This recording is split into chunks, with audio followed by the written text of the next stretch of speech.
வணக்கம். இன்றைய முக்கிய நிகழ்வுகள். புதுச்சேரி உழவர்கரை பகுதியில் அமைந்துள்ள ஸ்ரீ மீனாட்சி சுந்தரேஸ்வரர் திருக்கோவில் சித்திரை திருவிழாவை முன்னிட்டு திருக்கல்யாண வைபவம் நடைபெற்றது. புதுச்சேரி மேரி உழவர்கரை பகுதியில் அமைந்துள்ளது அருள்மிகு ஸ்ரீ மீனாட்சி சுந்தரேஸ்வரர் மற்றும் முத்து மாரியம்மன் தேவஸ்தானம்.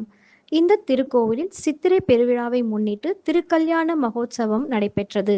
ஊர் பொதுமக்கள் சீர்வரிசை ஊர்வலமாக கொண்டு வர மீனாட்சி சுந்தரேஸ்வரருக்கு மாலை மாற்று நிகழ்வு நடைபெற்றது. யாகசாலையில் சிவராச்சிரியர்கள் தேவ மந்திரங்கள் ஓத சுந்தரேஸ்வரருக்கு மீனாட்சி அம்மனுக்கும் மாங்கல்யம் அணிவிக்கும் நிகழ்வு நடைபெற்றது. தொடர்ந்து பக்தர்கள் அனைவருக்கும் மாங்கல்யம் பிரசாதமாக வழங்கப்பட்டதை அடுத்து பக்தர்கள் வரிசையில் நின்று மீனாட்சி சுந்தரேஸ்வரர் வழிபட்டு சென்றனர்.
नानाविधपरिमलपत्रपुष्पाणि समर्पयामि भूर्भुवस्सुनः भूयोवलकधारित्तु मन्दवल्लीवलैरतं कर्पूरजोलहं नित्यं ताम्बूलं प्रतिगृह्यतां नालिकेरहिन्दकदलीफलताम्बूलं सविवेदयामि ॐ योपां भट्टं वेद अपरमेभ्योमन्ये विनाशकर्मिकासनसमस्तरशिवाय नमः ॐ समर्पयामि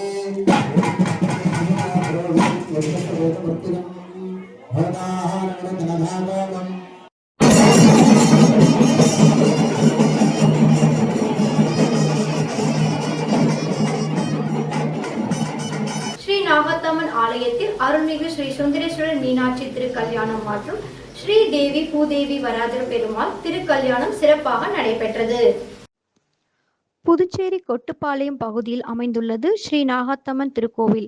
இத்திருக்கோவிலில் சித்திரை பெருவிழாவை முன்னிட்டு 23ஆம் ஆண்டு நிகழ்வாக ஸ்ரீ மீனாட்சி சுந்தரேஸ்வரர் திருக்கல்யாண வைபவமும் 10ஆம் ஆண்டு ஸ்ரீ தேவி சமேத ஸ்ரீ வரதராஜ பெருமாள் திருக்கல்யாண வைபவமும் நடைபெற்றது.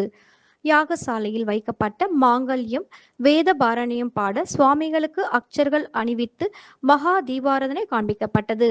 இதில் பக்தர்கள் அனைவரும் கலந்து கொண்டு மீனாட்சி சுந்தரேஸ்வரர் மற்றும் வரதராஜ பெருமாளை வழிபட்டு திருக்கல்யாண மாங்கல்யத்தை பிரசாதமாக பெற்று சென்றனர்.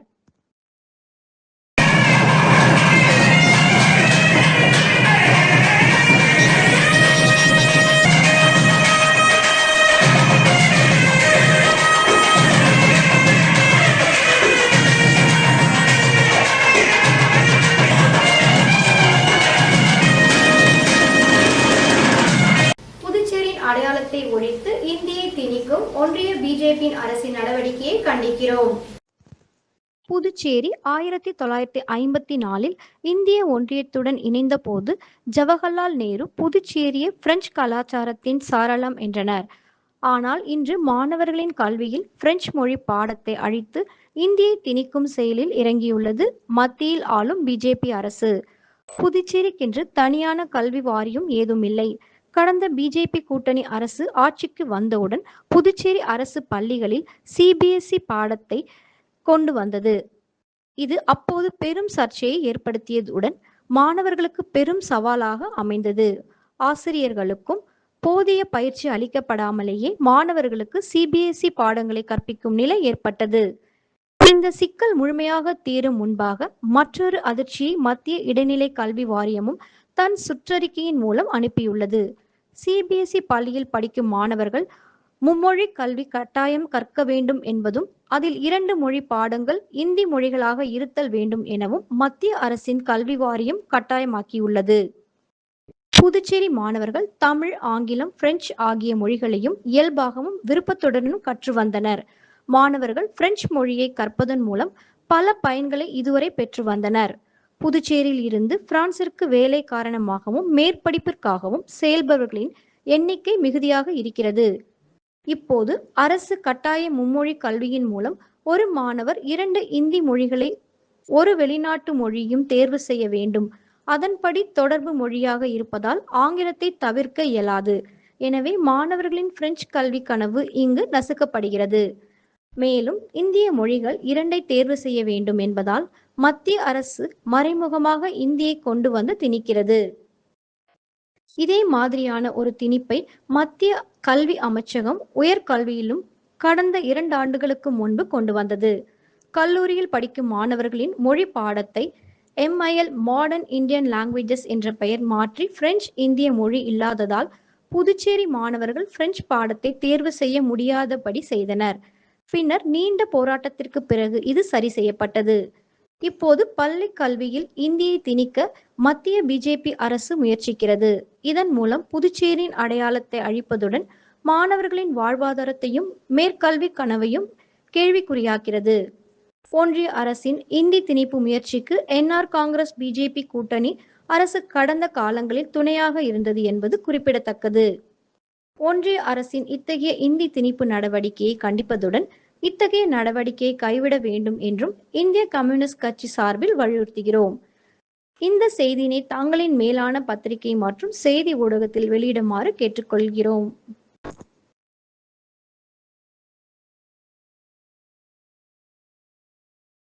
உண்மையிலேயே மகளிருக்கு இடஒதுக்கீடு கொடுக்க வேண்டும் என பாஜகவிற்கு விருப்பம் இருந்தால் அவர்கள் கட்சியில் இருந்து தொடங்கி இருக்க வேண்டும் என்று பாஜக மிக குறைவான எண்ணிக்கையில் பெண்கள் எம்பிக்கள் உள்ளார்கள் என தமிழ்நாடு தவ்ஹீத் ஜமாத் இயக்கத்தின் துணை பொதுச் செயலாளர் அப்துல் ரஹீம் தெரிவித்துள்ளார். புதுச்சேரி மாநிலத்தின் தமிழ்நாடு தவ்ஹீத் ஜமாத் அமைப்பின் பொதுக்குழு கூட்டம் தனியார் திருமண மண்டபத்தில் நடைபெற்றது. இந்த கூட்டத்தில் இயக்க செயல்பாடுகள், இஸ்லாமியர்களுக்கான உரிமைகளை பெற்று தருவது உள்ளிட்ட பல்வேறு விஷயங்கள் விவாதிக்கப்பட்டது.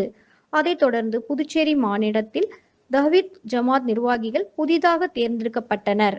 மாவட்ட தலைவராக அபுபக்கர் சித்திக்கும், மாவட்ட செயலாளராக ரஷாத் அகமதும், மாவட்ட பொருளாளராக முகமது முபாரக், மாவட்ட துணைத் தலைவர் ஹகீப் ரஹ்மான், மாவட்ட துணை செயலாளர் அபியூர் ரஹ்மான் மற்றும் ஷாஜகானும் தேர்ந்தெடுக்கப்பட்டுள்ளனர். தவ்ஹீத் ஜமாத் அமைப்பின் பொதுக்குழுவில் தீர்மானம் நிறைவேற்றப்பட்டது. தொடர்ந்து செய்தியாளர்களை சந்தித்த தமிழ்நாடு தவ்ஹீத் ஜமாத் இயக்கத்தின் துணை பொதுச் செயலாளர் அப்துல் ரஹீம், புதுச்சேரியில் இஸ்லாமியர்களுக்கான இடஒதுக்கீடு 2% குறைவாக இருக்கிறது. 6% உயர்த்த வேண்டும் என தீர்மானம் நிறைவேற்றி இருக்கிறோம். வகுப் வாரியத்தில் வேறு இந்த மாநிலத்திலும் இல்லாத வகையில் 2 இஸ்லாமிய இல்லாதவர்கள் புதுச்சேரியில் நியமனம் செய்யப்பட்டுள்ளார்கள். இருவரும் RSS இயக்கத்தை சேர்ந்தவர்கள். ராஜ்யசபா MP செல்வ கணபதி பாஜகவை சேர்ந்தவர் மட்டுமல்லாது RSS இயக்கத்தின் பயிற்சி பெற்றவர். அதேபோல் அதிமுக சார்பில் RSS இல் இருந்து வந்த ரம்யா என்பவரையும் வக்ஃபு வாரியத்தில் உறுப்பினராக நியமித்துள்ளது. பாஜக அரசு சிறுபான்மையினருக்கு எதிரான செயல்பாடுகளை பாஜக அரசு தொடர்ந்து செய்து வருகிறது. இதற்கு எதிராக இன்று நடந்த தவ்ஹீத் ஜமாத் பொதுக்குழு கூட்டத்தில் தீர்மானம் நிறைவேற்றி இருக்கிறோம். புதுச்சேரியில் ரெஸ்ட்ரோ பார் என்கிற பெயரில் விபச்சாரம் நடைபெற்று வருகிறது. இளம் கல்லூரி மாணவ மாணவியர்கள் ரெஸ்ட்ரோ பார்களில் அதிகம் சென்று சீர்வழிவதும் அதிகமாகி வருகிறது. புதுச்சேரிக்கு இருக்கும் நற்பெயரை கெடுக்கும் விதமாக இந்த ரெஸ்ட்ரோ பார்கள் செயல்பட்டு வருகிறது. எனவே புதுச்சேரி அரசாங்கம் ரெஸ்ட்ரோ பார்களை முழுமையாக மூட வேண்டும். இல்லை என்றால் பெருந்திரளான மக்களை கூட்டி அனைத்து ரெஸ்ட்ரோ பார்களையும் முன்னால் மாபெரும் ஆர்ப்பாட்டத்தை நடத்துவோம். திருபுவனையில் இஸ்லாமியர்களுக்கு ஒதுக்கப்பட்டுள்ள மயானம் அனைத்தும் நீர்நிலைகள் ஒட்டி அமைந்துள்ளதால் இறந்தவர்களின் உடலை புதைக்கப்படுவதற்கு தோண்டும் போது உள்ளே இருந்து தண்ணீர் வருகிறது. எனவே திருபுவனையில் இருக்கும் இஸ்லாமியர்களுக்கு புதிய மயானங்கள் ஒதுக்கப்பட வேண்டும் என தீர்மானம் நிறைவேற்றியுள்ளோம். தொடர்ந்து பேசிய அவர், மகளிர் இட ஒதுக்கீடு என்கிற பெயரில் தொகுதி மறுவரையை அமல்படுத்துவது தான் பாஜகவின் திட்டம். தொகுதி மறுவரையறை மசோதாவை எதிர்க்கட்சிகள் தோற்கடித்துள்ளதால் அதை வைத்து பாஜக 5 மாநில தேர்தலிலும் அரசியல் செய்ய திட்டமிட்டு உள்ளது என்றும் இந்த மசோதாவை கொண்டு வந்துள்ளது என்றும் தெரிவித்தார்.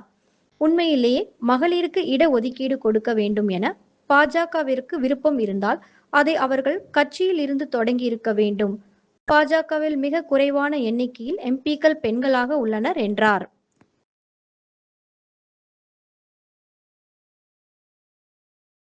விளம்பர இடைவேளைக்கு பிறகு நிகழ்வுகள் தொடரும்.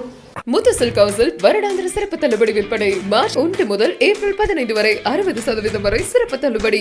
பட்டு புடவைகள், fancy sarees, cotton sarees, dhotis, churidar set, pant shirt, readymades. Muthu silk house, Nehru வீதி, சிக்னல் அருகில், புதுச்சேரி.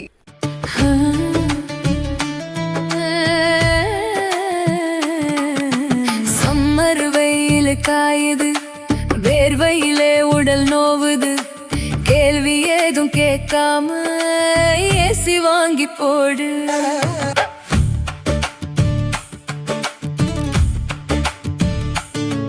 தனம் சேல சென்டர் இருக்கு, கவலை உனக்கு எதுக்கு? மல்டி பிராண்ட் எல்லாம் சூப்பரான கெட்டப்பு, ஈஸியான EMI, நமக்கு விலையும் ரொம்ப குறைவா இருக்கு. கூலர், ஃப்ரிட்ஜ், வாஷர் எல்லாம் வேற லெவல், கோஸ் பம்பு. தனம் சேல் சென்டர் இருக்கு, சம்மர் டென்ஷன் எதுக்கு? தனம் சேல் சென்டர் இருக்கு, சம்மர் டென்ஷன் எதுக்கு? தனம்ல ஏசி வாங்கி சம்மரை சில் பண்ணுங்க. தனம் சேல் சென்டர், காமராஜ் சாலை, பாண்டிச்சேரி. முத்து சில்க் ஹவுஸில் வருடாந்திர சிறப்பு தள்ளுபடி விற்பனை மார்ச் 1 முதல் ஏப்ரல் 15 வரை 60% வரை சிறப்பு தள்ளுபடி. பட்டு புடவைகள், fancy sarees, cotton sarees, dhotis, churidar set, pant shirt, readymades. Muthu silk house, Nehru வீதி, சிக்னல் அருகில், புதுச்சேரி. இன்றைய நிகழ்வுகள் தொடர்கின்றன. கெமிக்கல் இன்ஜினியர் உயிரை பறித்த கள்ள தொடர்பு சர்ச்சை, நண்பன் கைது. புதுச்சேரி அருகே கள்ளத்தொடர்பு பிரச்சினை காரணமாக கெமிக்கல் இன்ஜினியர் ஒருவர் வீட்டிலேயே தாக்கி கொலை செய்யப்பட்ட சம்பவம் பெரும் பரபரப்பை ஏற்படுத்தியுள்ளது. கிருமாம்பாக்கம் அடுத்த மணப்பட்டு கிராமத்தை சேர்ந்த மணிகண்டன், வயது 37, கெமிக்கல் இன்ஜினியராக பணியாற்றி வந்தார். அதே பகுதியை சேர்ந்த வசந்த ராஜாவுடன் நெருங்கிய நட்பில் இருந்த அவர் அடிக்கடி அவரது வீட்டிற்கு சென்று வந்ததாக கூறப்படுகிறது. இதன் பின்னர் வசந்த ராஜாவின் மனைவியுடன் மணிகண்டனுக்கு கள்ளத்தொடர்பு ஏற்பட்டதாக தகவல்கள் வெளியாகியுள்ளது. இந்த தொடர்பை பலமுறை கண்டித்தும் மாற்றம் இல்லாததால் இருவருக்கும் இடையே விரோதம் அதிகரித்து, இதற்கிடையில் மணிகண்டனின் 2 சக்கர வாகனத்தை வசந்த ராஜா அடமானம் வைத்து பணம் பெற்றது தெரிய வருகிறது தொடர்பாகவும் தகராறு ஏற்பட்டுள்ளது. இந்நிலையில் இன்று காலை மணப்பட்டு பகுதியில் உள்ள வீட்டிலேயே ஏற்பட்ட வாக்குவாதம் கடுமையான சண்டையாக மாறியது. ஆத்திரம் அடைந்த வசந்த ராஜா கடப்பாறையால் மணிகண்டனை சரமாரியாக தாக்கியுள்ளார். இதில் பலத்த காயங்களுடன் மணிகண்டன் அக்கம் பக்கத்தினர் மீட்டு மருத்துவமனைக்கு கொண்டு சென்றனர். அவர் வழியிலேயே உயிரிழந்தார். சம்பவம் குறித்து தகவல் அறிந்த கிருமாம்பாக்கம் போலீசார் விரைந்து வந்து வழக்கு பதிவு செய்து தப்பி ஒளிந்திருந்த வசந்த ராஜாவை கைது செய்து விசாரணை நடத்தி வருகின்றனர். இந்த சம்பவம் மணப்பட்டு பகுதியில் பெரும் அதிர்ச்சியையும் பரபரப்பையும் ஏற்படுத்தியுள்ளது.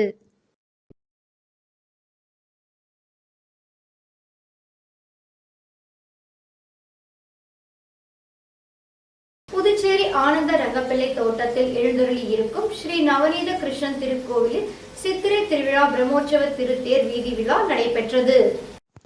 புதுச்சேரி நெல்லித்தோப்பு தொகுதிக்குட்பட்ட ஆனந்த ரங்கப்பிள்ளை தோட்டம் சாத்தானி வீதியில் எழுந்தருளி இருக்கும் ஸ்ரீ நவநீத கிருஷ்ணன் திருக்கோவிலில் சித்திரை திருவிழா பிரம்மோற்சவ விழா கடந்த 19ஆம் தேதி முதல் தொடங்கி நடைபெற்று வருகிறது. தொடர்ந்து ஒவ்வொரு நாளும் சூரிய பிரையை, சேஷ வாகனம், கருட சேவையான வாகனம், தங்க வாகனம், குதிரை வாகனம் என வீதி உலா நடைபெற்றது. விழாவின் முக்கிய நிகழ்ச்சியான திருத்தேர் வீதி உலா இன்று நடைபெற்றது. முக்கிய வீதிகள் வழியாக சென்று இந்த திருத்தேர் வீதி உலா மீண்டும் ஆலயத்தை வந்தடைந்தது. தொடர்ந்து சுவாமிக்கு சிறப்பு பூஜைகள் செய்யப்பட்டு மகா தீபாராதனைகள் காட்டப்பட்டது. இதில் முன்னாள் சட்டமன்ற உறுப்பினர் ஓம் சக்தி சேகர் உள்ளிட்ட திரளான பக்தர்கள் கலந்து கொண்டு சுவாமியை வழிபட்டனர்.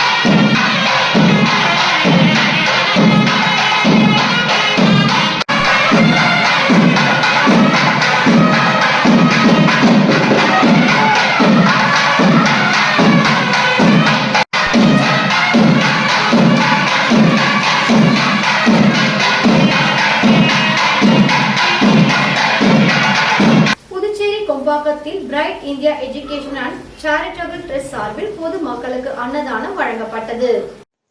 புதுச்சேரியில் Bright India Educational and charitable Trust சார்பில் பொதுமக்களுக்கு அன்னதானம் வழங்கும் விழா வாரந்தோறும் செவ்வாய்க்கிழமை அன்று கொம்பாக்கம் பகுதியில் உள்ள ஜோதி விநாயகர் ஆலயத்தில் நடைபெற்று வருகிறது.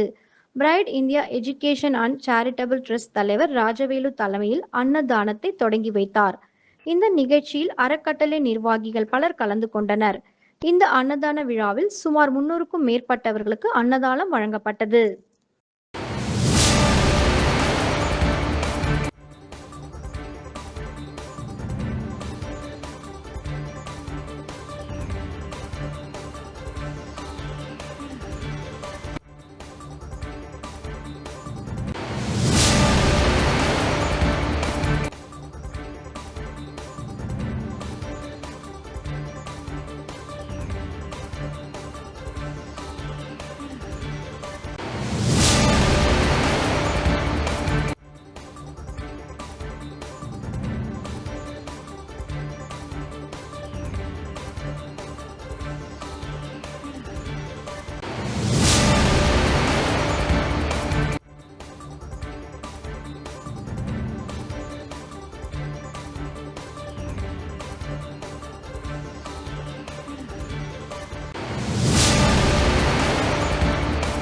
இத்துடன் இன்றைய நிகழ்வுகள் நிறைவு பெறுகின்றன. வணக்கம்.